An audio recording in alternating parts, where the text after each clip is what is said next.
November 7, 1944. The first snow of winter fell on the Rocky Mountains 3 weeks ahead of schedule, blanketing the remote valley in northwestern Montana, where the United States Army had hastily constructed a prisoner of war facility.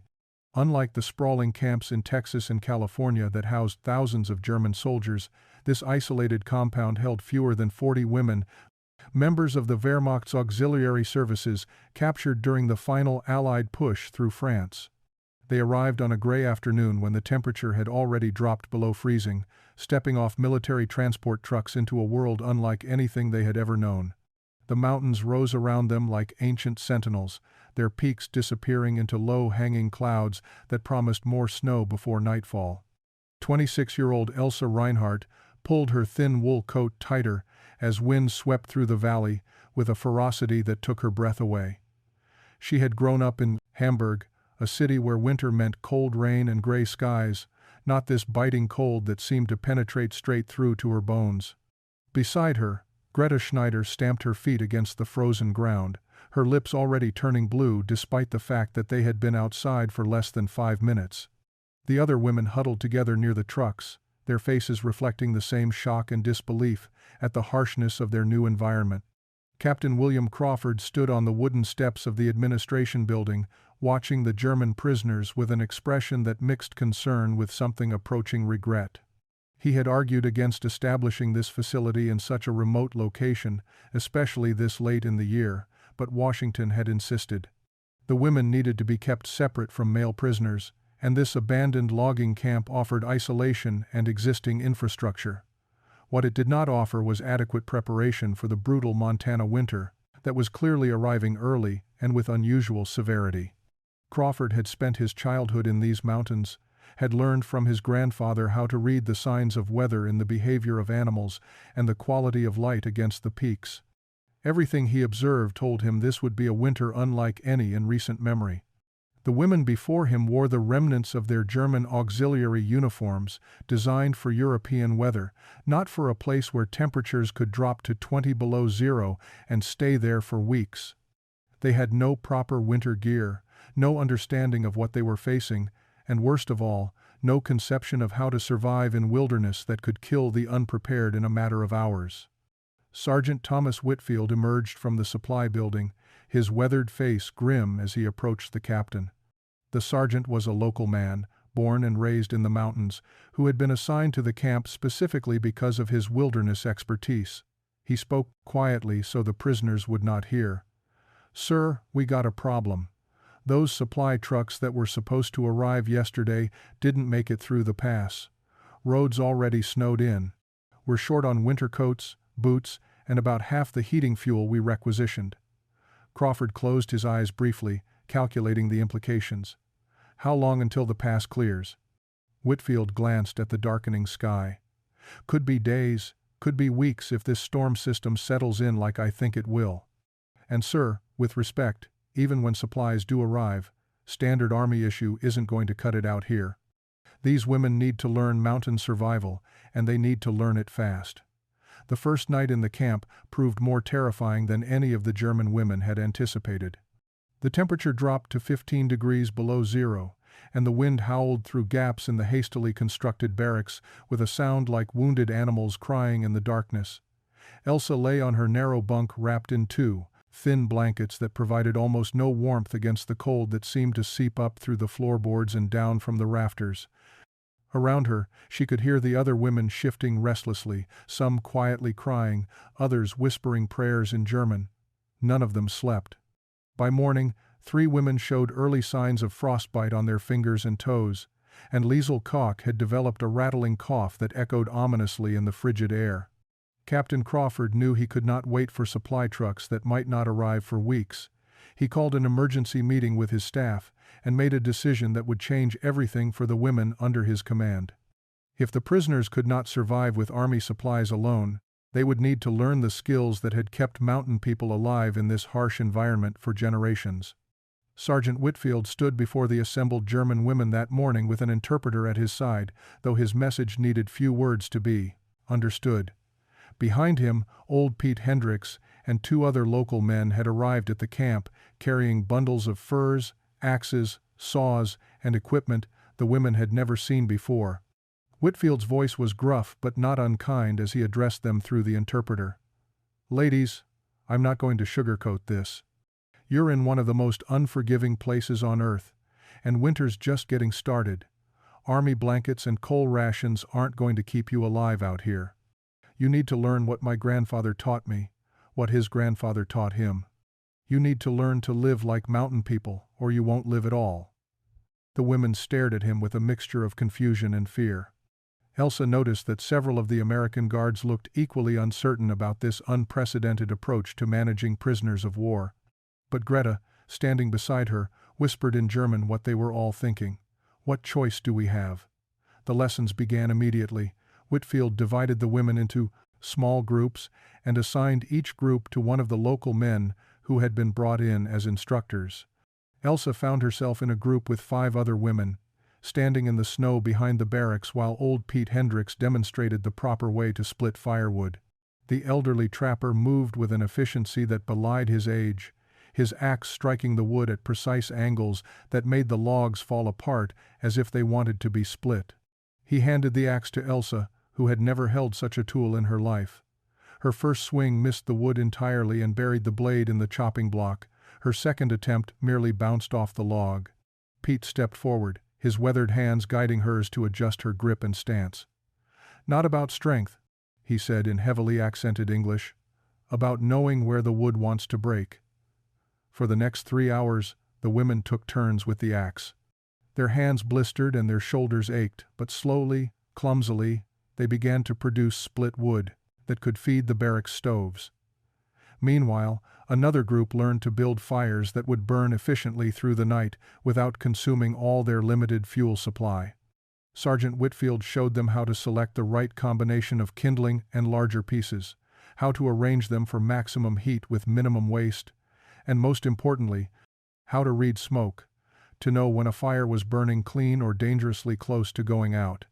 Frieda Zimmermann, who had worked as a secretary in Berlin before the war, found herself kneeling in the snow, blowing gently on a tiny flame she had coaxed from a handful of dry pine needles. When the fire caught and grew, she looked up with tears freezing on her cheeks, though whether from the cold or from unexpected pride in this small accomplishment, even she could not say. By the end of the first week, the German women's hands told the story of their transformation. Blisters had formed and broken, forming calluses that would have horrified their former selves. Elsa looked at her own palms one evening under the dim light of the barracks and barely recognized them. These were the hands of a laborer, rough, and marked by work she had never imagined doing. Yet there was something oddly satisfying about the physical evidence of her survival efforts. The women had been divided into work details that rotated daily, ensuring everyone learned every essential skill. Morning began with wood chopping, a task that had seemed impossible that first day, but had become almost meditative through repetition. Elsa found herself listening to the rhythm of axes striking wood throughout the camp, a percussion that marked the passing hours and the collective effort to stay warm. Greta had discovered an unexpected aptitude for the work. Her slight frame had initially made her seem ill-suited for physical labor, but she had learned to use momentum and technique rather than strength. She could now split a cord of wood faster than most of the other women, her movements economical and precise. Old Pete had taken to calling her his best student, praise that made her stand a little straighter despite her exhaustion. The preparation of animal hides proved more challenging than any of them had anticipated. Sergeant Whitfield brought in deer and elk hides from local hunters, explaining that proper clothing would be essential for surviving the deeper winter ahead. The women learned to scrape away flesh and fat using curved blades, a process that was both disgusting and strangely intimate. They were learning to see animals not as abstractions, but as sources of warmth and survival. Liesel, whose cough had worsened during those first brutal days, found purpose in this work despite her illness. She had grown up on a farm in Bavaria and understood animal husbandry in ways the city-born women did not. Under her guidance, the group developed a system for processing hides efficiently, stretching and treating them according to methods she remembered from childhood. Lieutenant Sarah Bennett watched these transformations with fascination and growing respect. She had initially opposed the idea of teaching enemy prisoners wilderness skills, arguing it violated the normal protocols for POW management, but she could not deny the results. The women were no longer the frightened, half-frozen prisoners who had arrived 2 weeks earlier. They moved with purpose now, their bodies adapting to the physical demands of mountain survival. The evening gathering around the central fire pit had become an unexpected ritual. As darkness fell and temperatures plummeted, women from all the barracks would congregate near the largest fire, bringing their mending work or simply seeking warmth. It was during these gatherings that something subtle began to shift. American guards would sometimes join them, and in the firelight, surrounded by mountains that cared nothing for nationality or politics, the distinction between captor and prisoner began to blur. They were all simply people trying to survive the cold. Language barriers that had seemed insurmountable during the first days began to dissolve through the necessity of survival instruction. Words like kindling, pitch, grain, and render entered the German women's vocabulary not through formal lessons, but through repeated demonstration and urgent need. Elsa found herself thinking in a strange hybrid of German and English, her internal dialogue shifting between languages depending on the task at hand. When chopping wood, she thought in English now, hearing old Pete's instructions in her mind. When writing in the small journal she kept hidden under her mattress, she reverted to German to express the complex emotions this experience stirred within her. Sergeant Whitfield had developed a teaching method that relied more on showing than telling.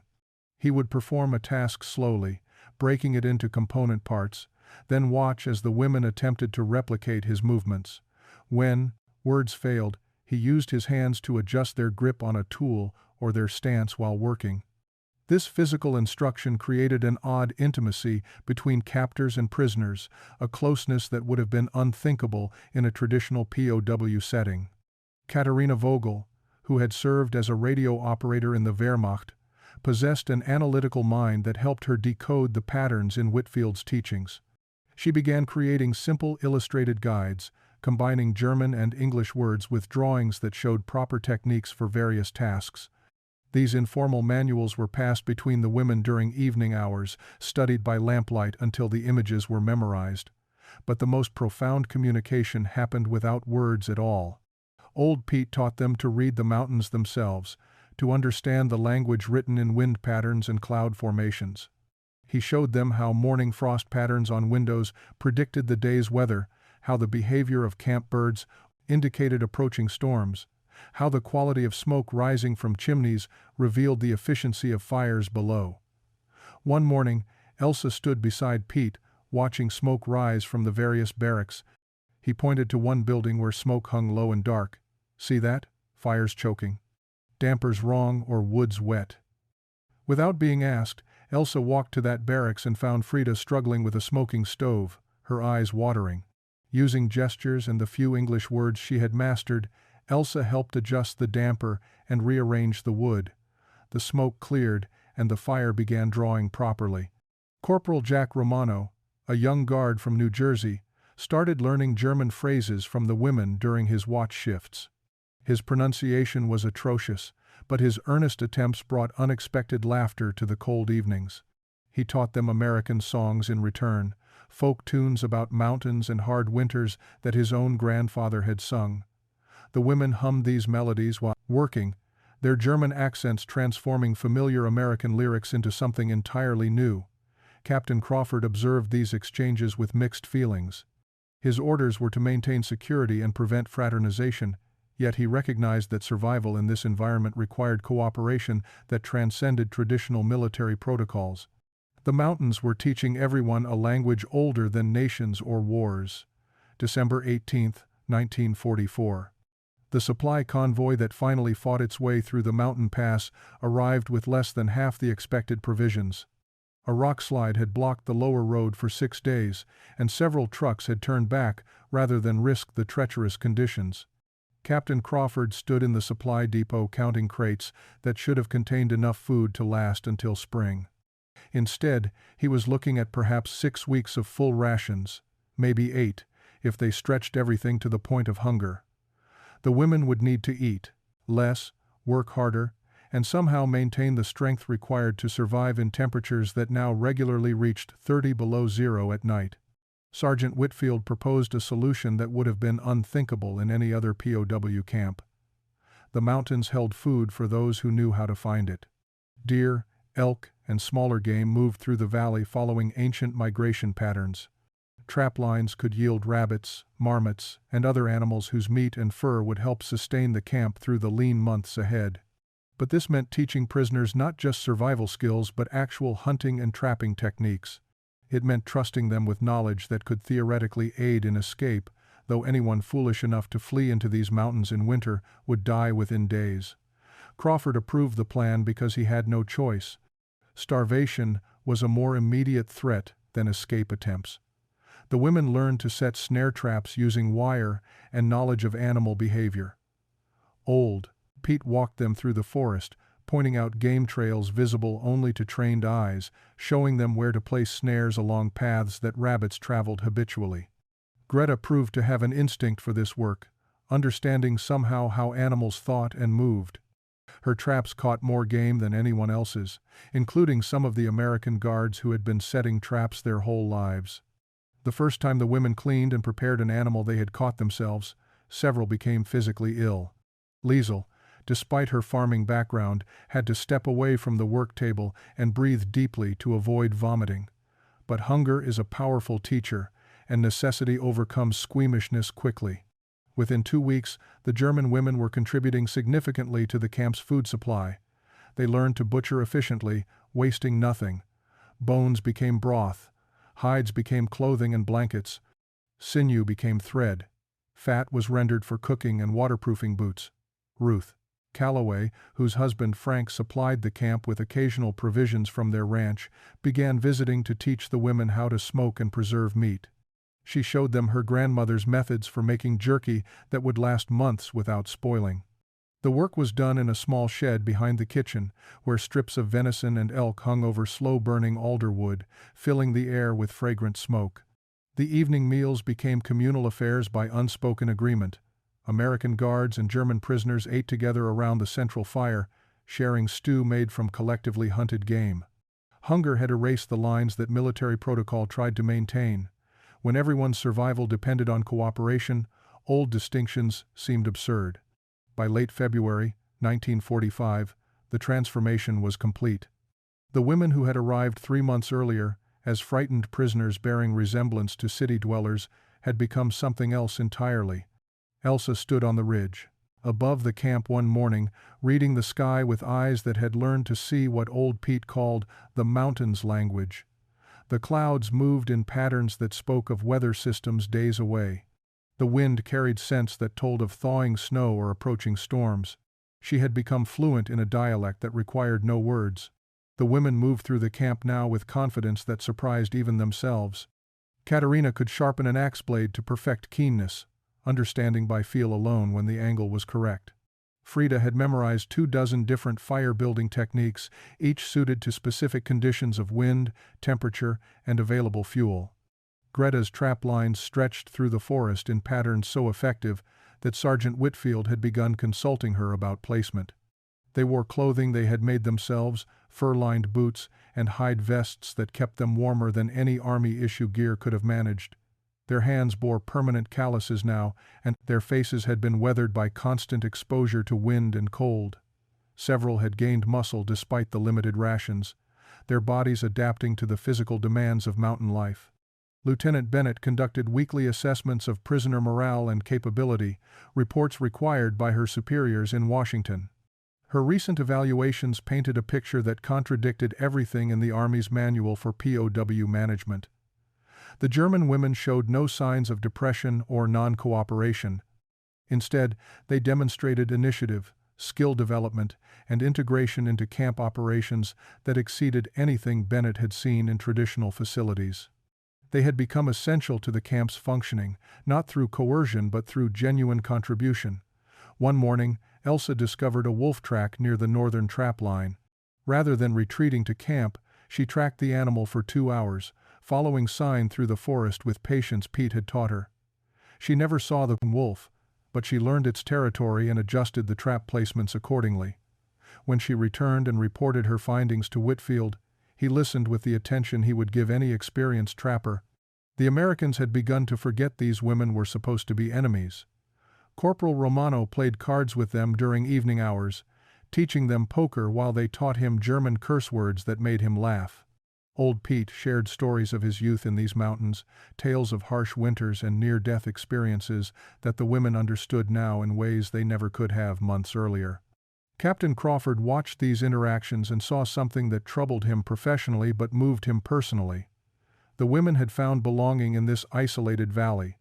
They had discovered purpose in work that connected them directly to survival and the land itself.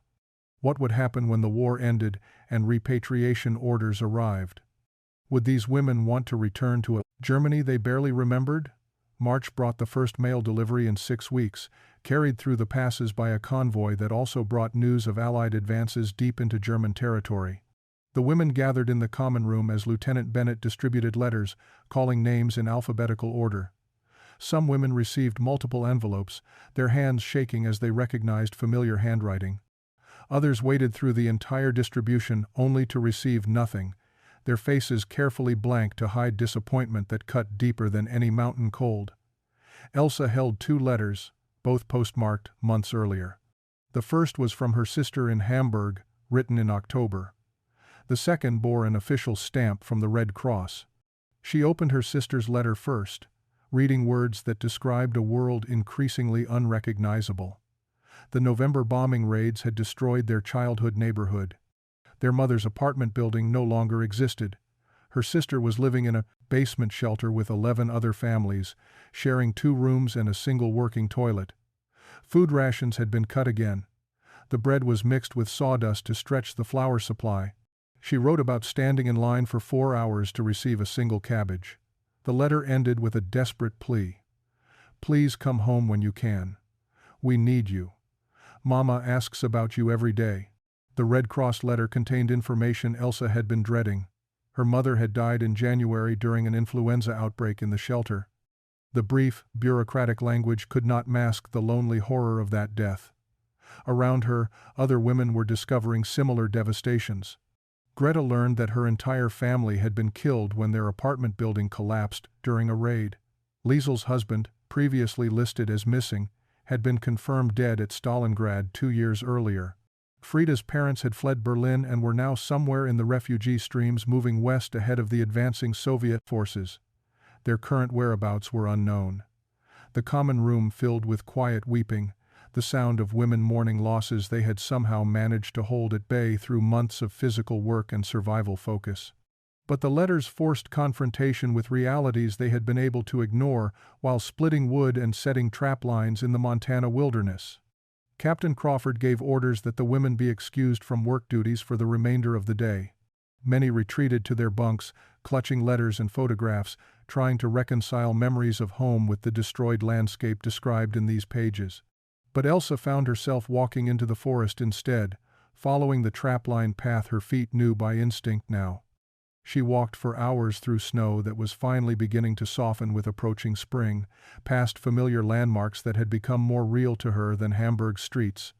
She realized with startling clarity that she had been mourning her mother for months without knowing it, mourning a Germany that no longer existed, mourning a version of herself that had died the moment she stepped off that transport truck into the Montana cold. When she returned to camp at dusk, she found Greta sitting by the fire pit, staring into flames. Neither woman spoke, but Elsa sat beside her, and they remained there until the stars emerged above the mountains that had become their home. May 8, 1945. Victory in Europe Day arrived at the Montana camp not with celebration but with quiet uncertainty.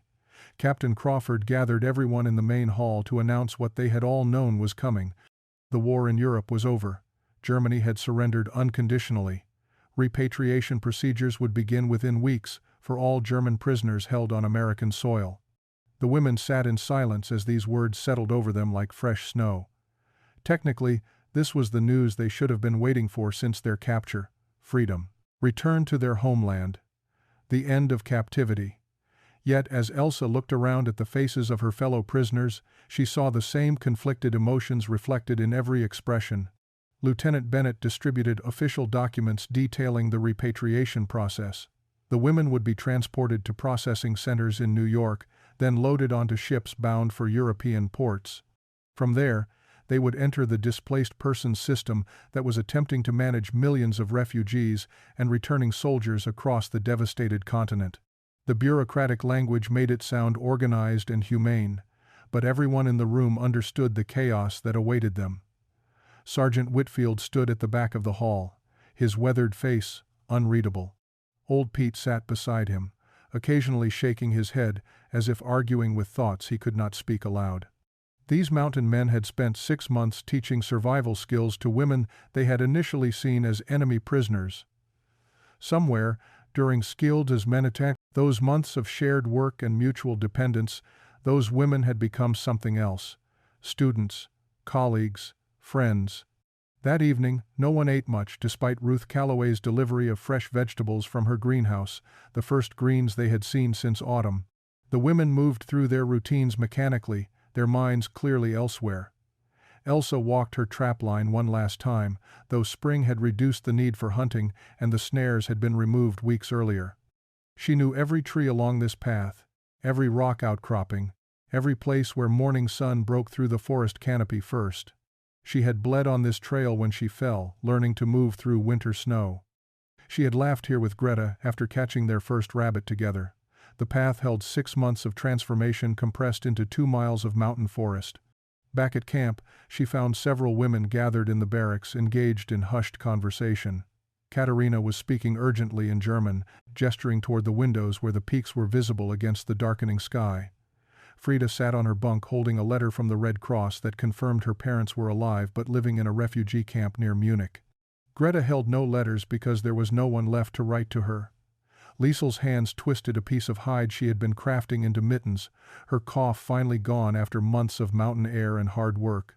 When Elsa entered, they fell silent, but their eyes asked the question that had been building for weeks. What if we do not want to go back? What if the Germany waiting for us is less real than the life we have built in these mountains? The morning of May 23, 1945, Captain Crawford called a final assembly to confirm travel arrangements for repatriation. Transport trucks would arrive in 4 days to begin moving the women to processing facilities. He stood before them with documents in hand, prepared to review the procedures one last time. What he did not expect was for Elsa Reinhardt to rise from her seat before he could begin speaking. She had asked permission to address him the previous evening, and though the request was highly irregular, Crawford had agreed. Now, watching her stand with shoulders squared and hands steady despite obvious nervousness, he wondered what she intended to say. Elsa's English had become fluent over the months, her accent still present, but her vocabulary expanded far beyond basic survival terms. She spoke clearly so everyone could hear. Captain Crawford, I speak for myself and for others who share my feelings. We have discussed this matter extensively, and we wish to make a request that we understand is unprecedented. She paused, gathering courage for words that would change everything. We ask permission to remain here in Montana rather than accept immediate repatriation to Germany. Around the room, 6 other women stood slowly.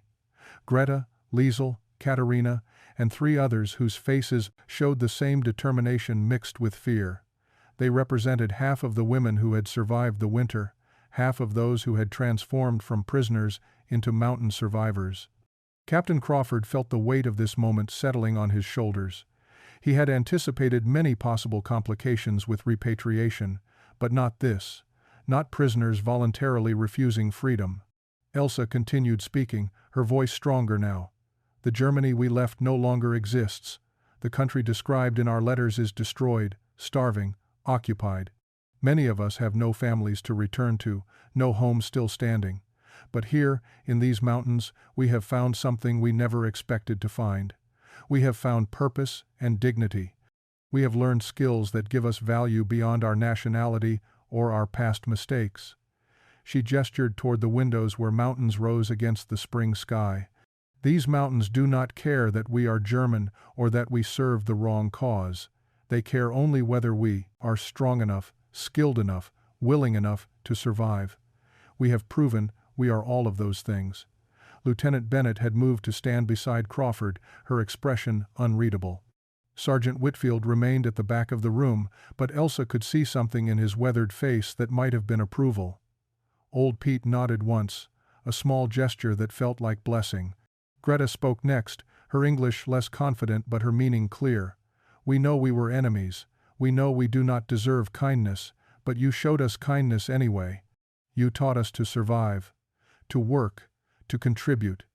In Germany, we will be seen as failures, as women who surrendered and were corrupted by enemy influence. Here, we can be people who learn to live in harmony with land that demands only honesty and effort."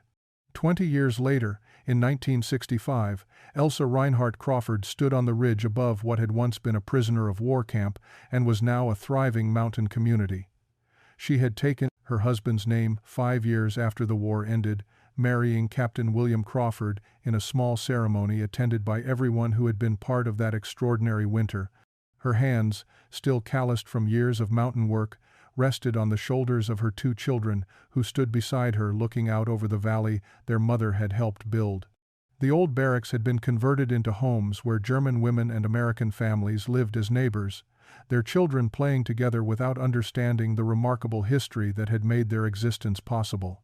Greta Whitfield ran the general store in town, her marriage to Sergeant Thomas Whitfield's nephew surprising no one who had watched their courtship develop over years of working side by side. Liesel managed the community's medical clinic, her nursing skills refined through correspondence courses and apprenticeship with doctors in nearby towns. Katerina had become a teacher, educating mountain children in a one-room schoolhouse where German and English were taught with equal importance. The 7 women who had chosen to stay had been joined over the years by other German immigrants, attracted by stories of this unusual community where former enemies had built something lasting together.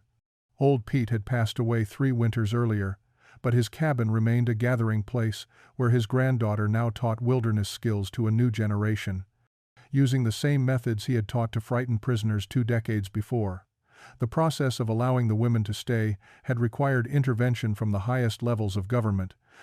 Their request had been forwarded to the War Department, then to the State Department, eventually reaching officials who saw in their unprecedented situation an opportunity to demonstrate American values of redemption and second chances. They were reclassified as displaced persons, granted special immigration status, and given permission to remain in Montana under supervision that gradually relaxed as years passed and their integration proved genuine. Their choice had influenced American policy toward German refugees in the post-war years, providing a model for how former enemies could become productive citizens when offered dignity instead of punishment. Journalists had written about them, politicians had referenced them in speeches about reconciliation, and historians had studied their story as evidence of humanity's capacity for transformation even in the darkest times. But for Elsa, standing on the ridge, watching smoke rise from chimneys in the valley below, the meaning was simpler and more personal. She had learned to read wind patterns and weather signs, to understand the language mountains spoke to those willing to listen. She had discovered that home was not where you were born but where you chose to build a life honoring the best parts of human nature. The mountains had taught her that survival required more than physical strength. It required the courage to become someone new, to let the cold strip away everything false until only truth remained. Below her, the community she had helped create continued its daily rhythms, proof that even war's deepest wounds could heal when people chose connection over hatred.